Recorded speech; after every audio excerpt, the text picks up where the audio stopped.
I have now platinumed Shin Megami Tensei V Vengeance, and it's actually something I've dreamed about for years now. I played the original release of SMT5 back in 2021 when the game launched on Switch, and I always said if it ever came out on PS5, I would go for the platinum. And now we're finally here. Vengeance has tons of new content added, including new demons, bosses, features, and even an entirely new story campaign, The Canon of Vengeance. Most importantly, it adds around 90 new banger tracks to the game. Seriously, the soundtrack of this game is incredible. All around, it's an amazing game, but how is the platinum? The first step, as with any game, is to play through the story, but as there's two different routes to choose from, which one do we do? To get the platinum, you have to play through the game 6 times, well, 6 1/4 to be more accurate, but I'll touch on that later. In Shin Megami Tensei games, there are often multiple endings. This game has 6 endings, with 4 of them being on the Canon of Creation route and 2 being on the Vengeance route. You need to complete every ending to get the platinum. Since I played the Creation route already back on Switch, I started with the Vengeance route to experience all the new content off the bat. I also played the game on hard, but difficulty doesn't actually affect any trophies in this game. My first playthrough was as close to a 100% playthrough as I could get, doing every side quest, getting all the collectibles, and filling up my Demon Compendium as much as I could. The Demon Compendium is of course the list of all the demons in the game, and there are trophies for filling it up to 75% and to 100%, so at some point you will need every demon registered in your compendium. This first playthrough, while being a pretty thorough 100% run, wasn't that bad as it was how I originally played the game back on Switch as well. There are points in the game that people will say you have to grind and levels spike drastically, but I believe the best way to play the game is doing every side quest you can. The XP you gain from these quests will keep you at a good level without having to do additional grinding, at least for the story. You will have to complete 90 subquests for a trophy anyways, so it's best to do every quest you see to ensure that you get this trophy as soon as you can. Not only that, but certain demons are unlocked through subquests, which you will also need.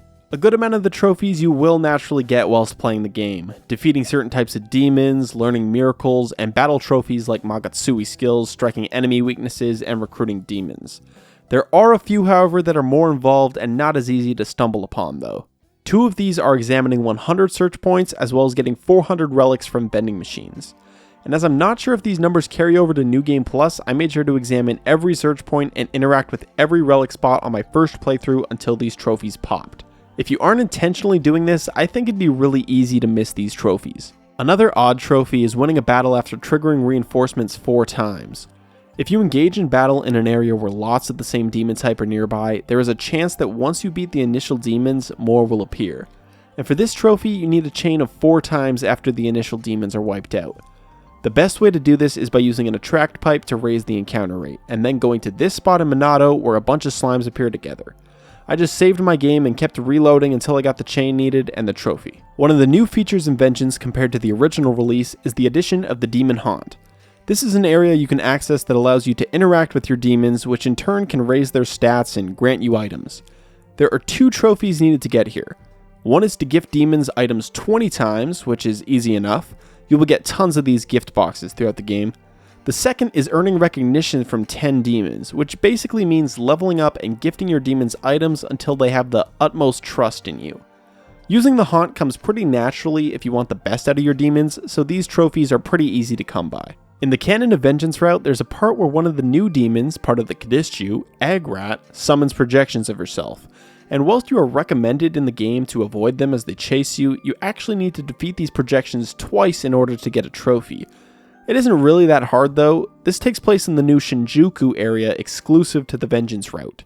Once I reached the final area, Taito, this is where I picked up a lot of the collectible trophies, as we now have access to all the main areas of the game.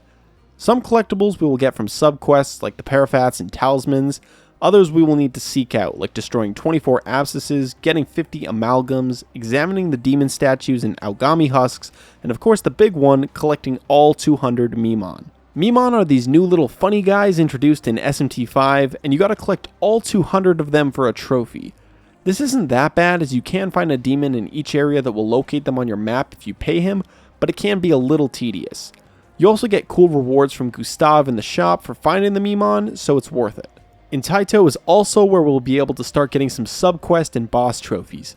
I did the Fion subquest here as well as the Shiva subquest / super boss, but these are both required for one of the game's endings, so it's not a big deal to not get them here.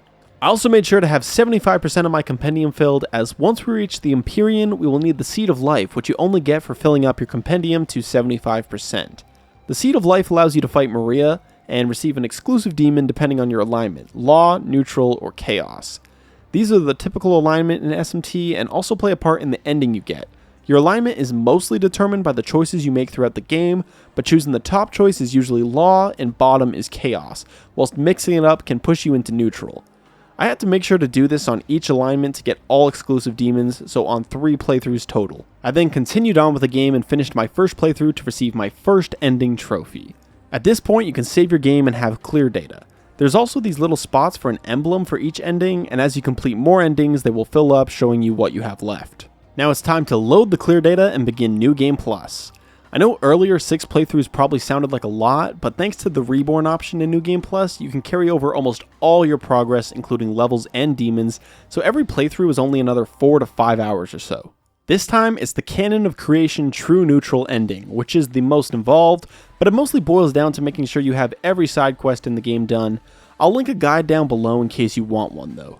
I was really just rushing through these secondary playthroughs, especially as I already had experienced the original Creation story on Switch.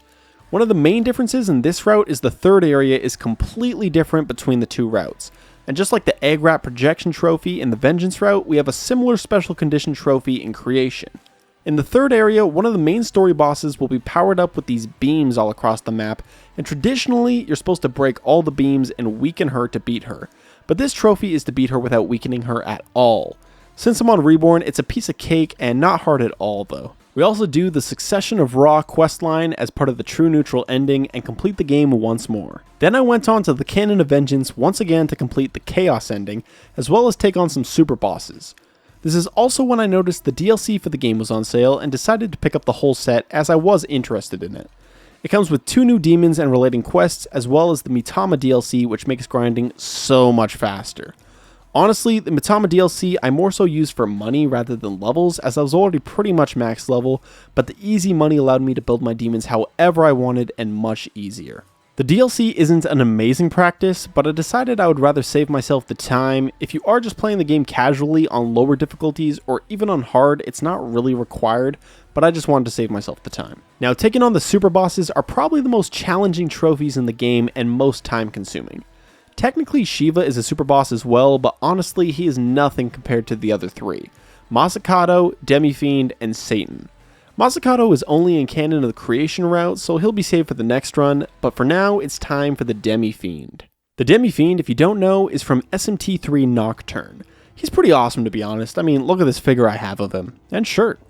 Anyways, he is a pain in the ass. Honestly, trying him and rebuilding my team over and over again took hours. I ended up using a Magatsui skill strategy to basically kill him in 1 turn, but even that took me multiple attempts and rebuilds, as I thought I would have it and then realized I messed up or was missing something. Even on easier difficulties, this man is hard, but after a day or 2 of trying, I finally got him. The amazing thing about Vengeance compared to the original release is you can have the Demi-Fiend join your party. I was legit so excited for this. Then I found out because he is a guest and not an actual demon, he doesn't carry forward into New Game Plus. So I really was only able to use him for like 1 fight after this and he was gone again. This was honestly super lame. I was looking forward to having him be on my team for the rest of the trophy run, but oh well. Next up, we have to do some sub-quests with Mastema to then unlock one of the new super bosses, Satan. Satan is arguably even harder than Demi-Fiend, and you can't really cheese him as easily if you wanted to. Satan similarly took me hours of trial and error, and I ended up going with a strategy used by Johnny Awesome using Ariok and his innate skill. Shout out Johnny Awesome, by the way. He honestly became an OP demon and stuck with my team the rest of the time with the game. This also let me get the 9,999 damage trophy in this fight. If you want more details on this build and his team, I will link his video down below. I also ended up using the Demi-Fiend in this fight too, as his skills were useful, and I just think he's neat. Beating Satan unlocks the miracle, which allows you to level up past 99 all the way to 150, as well as Godborn mode, which we'll need to tackle later. I beat the game once again, and then on to the remaining creation endings. The rest of the creation endings don't matter too much, as you can pick the ending you want at the end of the game, and your choices don't determine your ending like in the Vengeance route. Before beating the Creation Chaos ending, I had 2 things to do though. First was take on Masakato. He honestly was easy enough, especially as I had already beat Satan and I used the same team and similar strategy, so much easier than Satan for sure. After that, all that was left to do for this run was fill my compendium the most I could. You should be able to register every demon in the game at this point except for 2, which will be in our final run on Godborn. The only ones that might be a little tricky are the 3 Fusion Accident exclusive demons, but you can use the Fusion Accident Miracle to up the chance. These are Amabi, Haravinaba, and Kinamaman. Our compendium was at 99% and we finished up the Chaos route. Next I went through again for the normal neutral ending to nab another ending trophy, and I was getting pretty close at this point. Finally, it was time for our last ending on Godborn mode. You need to beat the game on Godborn mode at least once for the platinum. Godborn raises all the levels of the enemies to 150, which makes the game a bit more challenging, but it's not actually a difficulty mode, but rather a New Game Plus option, which means you can play this mode on casual or safety to run through it quickly. Honestly, this is what I did, as I'd already played the game like 5 times on hard mode, and whilst it wasn't all that challenging, I was getting exhausted. Running through the dungeons over and over again, especially the Demon King Castle, was really taking its toll on me. In Godborn, we can also finally get our last 2 demons needed, which are both Satan and Lucifer. At this point, you should have a 100% compendium. Nice. Once we beat our final ending, the Creation Law ending, we're pretty much done with this platinum. I mean, that was all 6 endings, right? The only problem is, remember how I mentioned we need to play through the game 6.25 times earlier? This is because our final 2 trophies are doing all virtual trainer battles on original and challenge mode. These battles are located in the Tokyo Diet building and become available once you beat the first area, Minato. The only problem is, you need to do all the battles on a single run and you unlock different battles based on each ending. This means we need to start a 7th playthrough and reach the virtual trainer battles to then complete them. These battles are all battles from throughout the story but have consecutive fights. There are 4 pages of them, so quite a lot to be honest. The original mode trophy requires you to beat them all on original, which is the battles as the level they were originally set at, while challenge mode raises the level of the enemies to 100. Challenge isn't actually all that bad because you should already be at level 150 at this point, and even the endgame bosses are already so close to 100 as it is. I beat the original mode and then the challenge mode battles, and then finally the platinum trophy was mine.